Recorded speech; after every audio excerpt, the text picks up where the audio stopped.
Be me, 24, 315 pounds, 6 feet tall, live alone in some crappy rental apartment, work night shifts at a warehouse, never had a girlfriend, never even kissed anyone, basically invisible to women my entire life. Spend most of my free time online because real life sucks. Warehouse job is perfect for someone like me.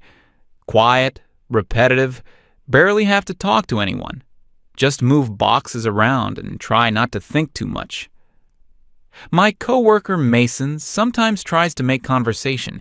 He's got this girlfriend and always talks about how women think.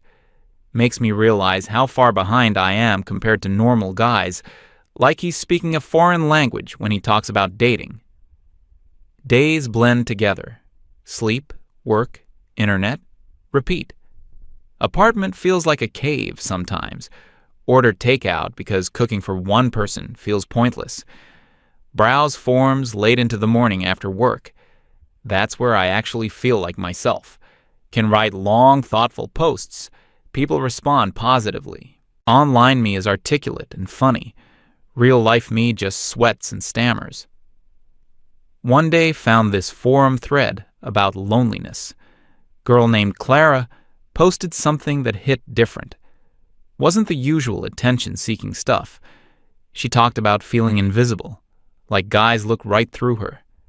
Mentioned having this friend Ivy who gets all the attention. Something about her writing made me want to respond. Started messaging back and forth. Turned out she was 21, worked as a freelance writer. Did remote copywriting while studying part-time. Also never been in a relationship, never even been kissed. Felt like finding someone who spoke my language. Our conversations got deeper over weeks. She'd tell me about her anxiety, how she felt stuck. I'd share stories about work, about feeling like an outsider. We both understood what it meant to be lonely in a room full of people. For the first time in years, someone actually listened to what I had to say. Months went by like this. Long messages about everything and nothing. Our fears, weird dreams, random thoughts at 3 a.m. She'd complain about Ivy bringing guys around, making her feel worse about herself. I'd tell her about Mason and his girlfriend stories that reminded me what I was missing. We became each other's escape from feeling so damn alone. Around the 6-month mark, she mentioned something that made my heart race. Turned out we lived in the same city. Had been talking to someone who was maybe 20 minutes away this whole time. The possibility of meeting in person suddenly became real. Terrifying, but real. We talked about it for weeks before deciding to meet. I was so nervous I couldn't eat for days. Kept imagining all the ways it could go wrong. What if I was even more pathetic in person? What if she took one look at me and ran? But the thought of finally meeting someone who got me was too tempting. Picked a park downtown on some random Saturday afternoon. Spent an hour getting ready, which for me meant finding the least wrinkled shirt. Drove across the city with sweaty palms. Kept rehearsing conversation topics in my head. Talk about her writing. Ask about her week. Don't be weird. Saw her sitting on a bench near the fountain. Looked exactly like her photos, which was a relief. Medium build, a little overweight, but not in a bad way. Seemed well put together, like she actually tried with her appearance. Walked over and said her name. She looked up and smiled. But something was off immediately. All those months of easy conversation just evaporated. We started walking around the park, and everything felt forced. I'd try to bring up stuff we'd talked about online. She'd give short answers and look around like she wanted to be anywhere else. The silence between us became this heavy thing. I kept thinking, this is the person I shared everything with. Felt like we were both wearing masks of ourselves. The real connection we had seemed to exist only through screens. Walking next to her, I felt more alone than when I was actually alone. We sat on another bench after maybe an hour of awkward small talk. I tried to salvage it, asked about her writing projects. She mentioned Ryan, this guy from her IT class who'd been texting her. The way she said his name, I could tell she was interested. Felt like getting punched in the stomach. Made some excuse about having to get home for work. We hugged goodbye, one of those stiff, formal hugs. Promised to message each other soon, both of us knowing we probably wouldn't. Drove home feeling like I'd lost something I never really had. She messaged me a few times over the next week. Casual stuff at first, then more concerned. Hey, how was work? Then, did I do something wrong? Finally, I miss talking to you. What happened? Each message made me feel worse about myself. Couldn't bring myself to respond. What was I supposed to say? Sorry, you're not the person I thought you were? Meeting you made me realize how delusional I am. Easier to just disappear. Let it fade away. Coward's way out, but the only way I knew. She stopped messaging after about 10 days. Felt relieved and devastated at the same time. Went back to my routine, work, sleep, internet. Repeat. But now there was this new emptiness where our conversations used to be. Kept starting messages to her and deleting them. Mason noticed I seemed more depressed than usual. Tried to give me advice about women. Said something about how online relationships aren't real anyway. Wanted to punch him, but he wasn't wrong. Just made me realize how little I understood about connecting with people. Months turned into years. Kept working the same job, living the same life.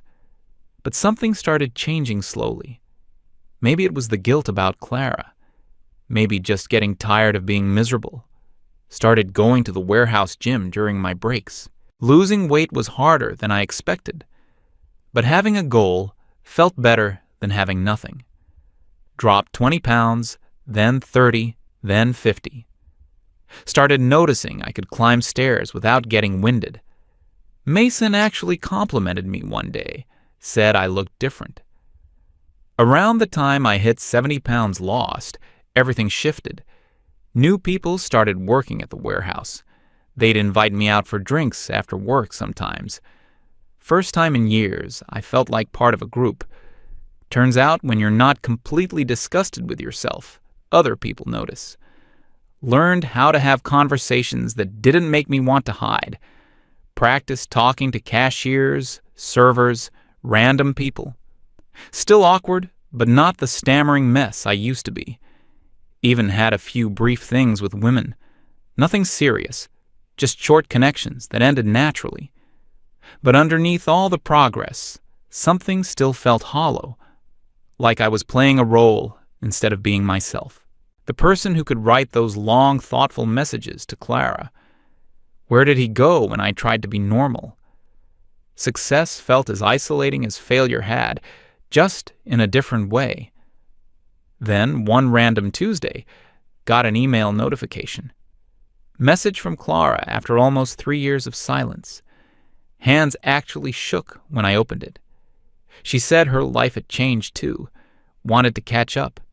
Mentioned she had a boyfriend now, guy named Ryan. Read her message probably 20 times. She described Ryan as stable, reliable, good on paper. They'd been together for over a year, but between the lines, could sense the same loneliness I remembered. She mentioned feeling distant from him, like something was missing. The kicker was near the end. She was still a virgin, said Ryan seemed uncomfortable with physical intimacy. Kept her at arm's length emotionally too. Here she was, finally in a relationship, but still felt like the same isolated person. Made me think about my own changes, how I looked different, but felt the same inside. Took me a week to respond.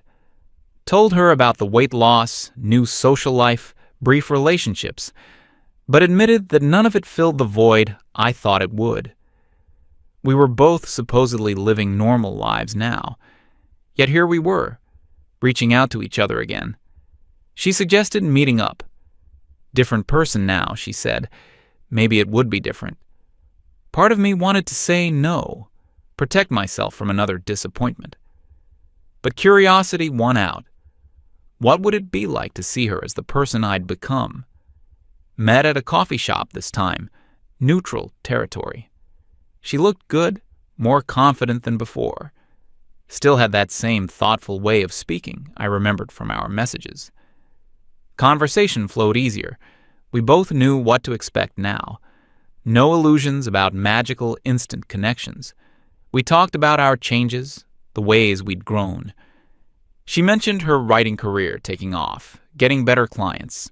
I told her about the gym, about learning to be social, but also about how success felt weird when you'd been an outsider for so long. She nodded like she understood exactly what I meant. Ryan came up naturally in conversation. She described their relationship like someone talking about a job they didn't hate but didn't love. Comfortable, stable, but missing some essential element. Sounded like she was trying to convince herself it was enough. Reminded me of my own attempts to be satisfied with surface-level connections. After coffee, we walked around the downtown area. Felt easier than our first meeting, but carried weight from our history. Kept catching her looking at me like she was trying to reconcile this version with the person she remembered. Probably doing the same thing myself. Found ourselves sitting by the river as the sun started setting. Conversation got quiet, more serious. She turned to me and said something I wasn't prepared for. I spent a lot of time wondering what would have happened if you hadn't disappeared. Her voice was soft, but there was an edge to it. Didn't know how to respond to that. What do you say to someone when you know you hurt them? When you know you were a coward, but also know you weren't ready then? Settled for, I think about that too sometimes. Weak answer, but honest. She talked about those weeks after our first meeting, how she'd replayed every moment, wondering what she'd done wrong. Eventually realized it wasn't about her, but it still hurt. Made me face how selfish ghosting had been. Easier for me, devastating for her. We sat in silence for a while after that, watching people walk by, couples holding hands, families with kids. Felt like we were both thinking about paths not taken. Roads that led here, but could have led somewhere completely different. The weight of missed opportunities hanging between us. She mentioned Ivy getting engaged recently. Said it with this mix of happiness and sadness. Happy for her friend, but reminded of her own situation. Ryan had never even hinted at anything long-term. Seemed content to keep things exactly as they were indefinitely. Told her about my own relationship attempts. How they'd felt like trying on clothes that didn't quite fit. Could play the part of a normal guy but never felt authentic. Always waiting for the other person to realize I was pretending. She said she felt the same way with Ryan, like she was performing normalcy. The conversation was getting heavy, but also felt necessary. We were finally saying things we should have said years ago, acknowledging the connection we'd had and lost. Admitting that neither of us had found it again with anyone else. Scary, but also relieving to be honest about it. As it got darker, we started walking back toward our cars. Could feel the evening ending, decision time approaching. Were we going to try to rebuild something or let this be closure? The question hung in the air without either of us voicing it, both too scared of being rejected again. She stopped walking when we reached her car, turned to face me directly for the first time all evening. Looked like she was gathering courage to say something important. I know too much time has passed, and we're different people now. Paused like she was reconsidering her words. Continued with, but talking to you tonight, I remembered what it felt like to be understood. Said she'd forgotten that feeling existed. Ryan was a good person, but they never had conversations like this. Never felt like he really saw her, just the version of her that fit his expectations. Wanted to tell her I felt the same way, that our conversations had been the most real connection I'd ever experienced, that all my progress and changes hadn't filled the specific void she used to fill, but was terrified of being vulnerable again. What if we tried and failed even worse this time?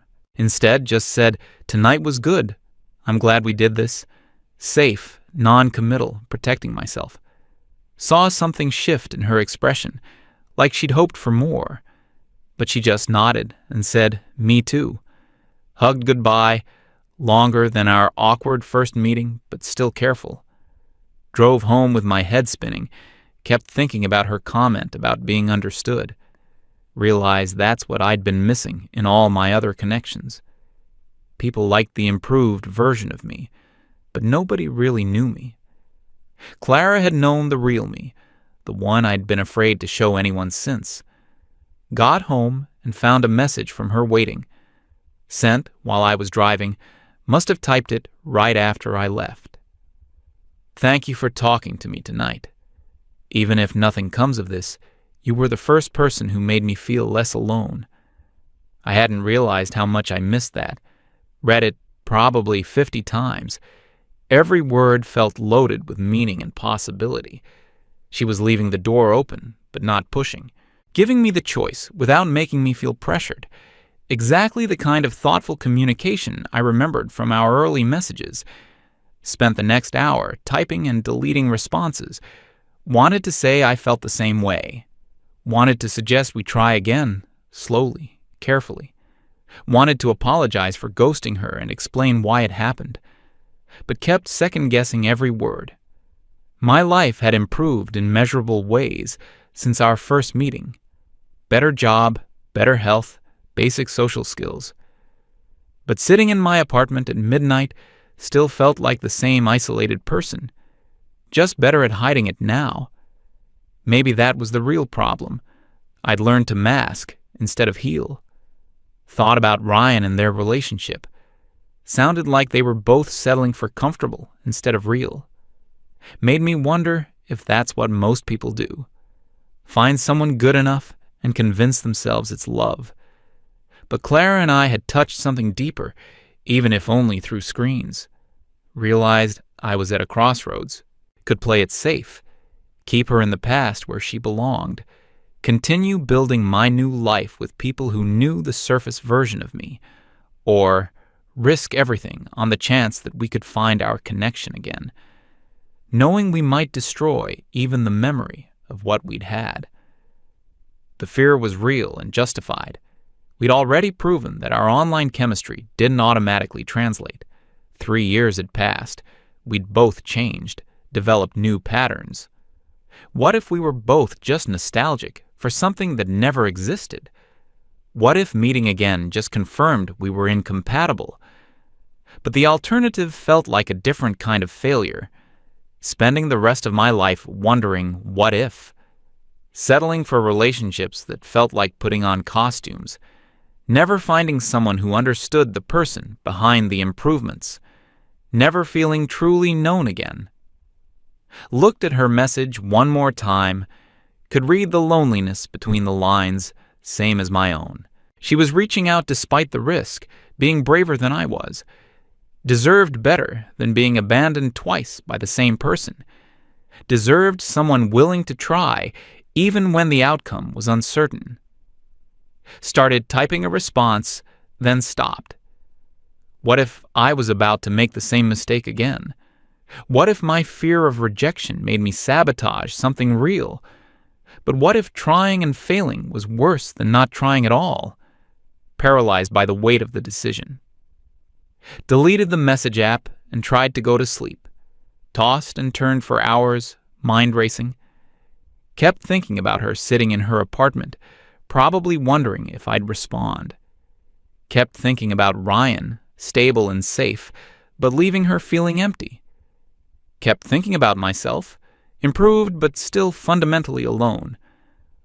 Woke up the next evening before work with her message still unanswered. Realized I was being a coward again. But maybe being aware of it this time would make a difference. Maybe acknowledging the pattern was the first step to breaking it. Or maybe I was just making excuses for inevitable self-sabotage. Sat at my computer for 20 minutes, cursor blinking in the empty message box. Every possible response seemed either too much or too little, too eager or too cold, too honest or too guarded. Finally, just closed the laptop and went to work. Told myself I'd figure it out later. But later never came.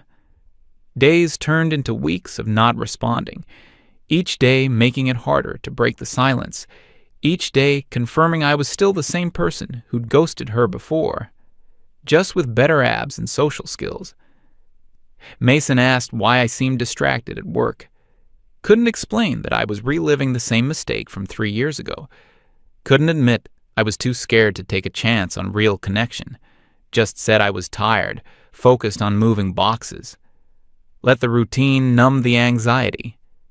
Sometimes caught myself wondering what she was doing, if she'd given up on me again, if she was trying harder with Ryan, or finally letting herself be happy with good enough, if she thought about me at all, or had moved on completely.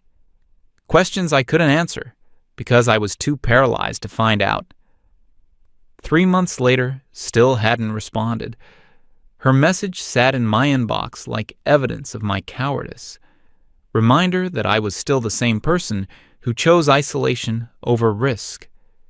Improvements meant nothing if I couldn't break the patterns that kept me alone.